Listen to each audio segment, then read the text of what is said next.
इस कहानी का शीर्षक है मेहनत का फल। एक गांव में दो मित्र नकुल और सोहन रहते थे।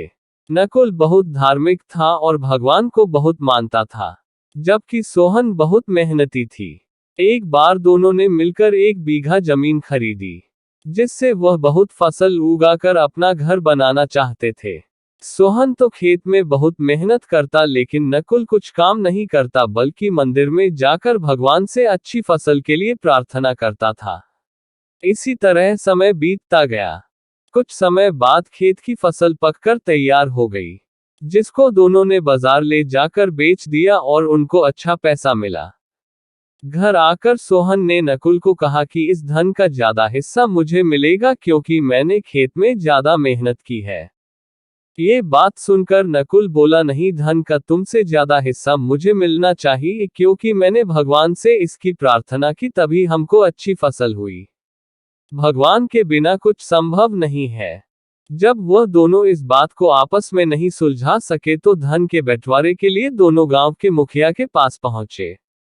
मुखिया ने दोनों की सारी बात सुनकर उन दोनों को एक एक बोरा चावल का दिया, जिसमें कंकड़ मिले हुए थे।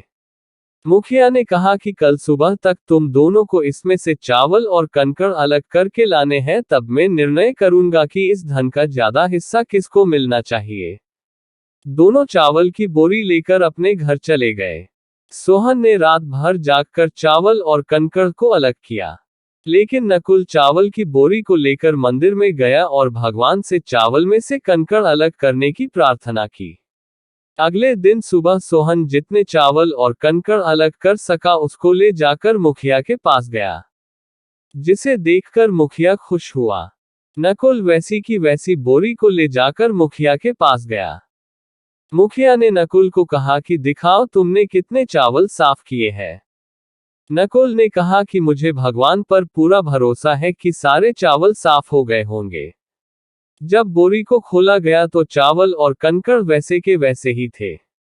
जमींदार ने नकुल को कहा कि भगवान भी तभी सहायता करते हैं जब तुम मेहनत करते हो।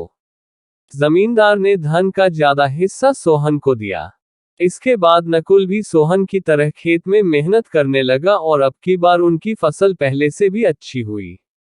सीख: इस कहानी से हमें ये सीख मिलती है कि हमें कभी भी भगवान के भरोसे नहीं बैठना चाहिए।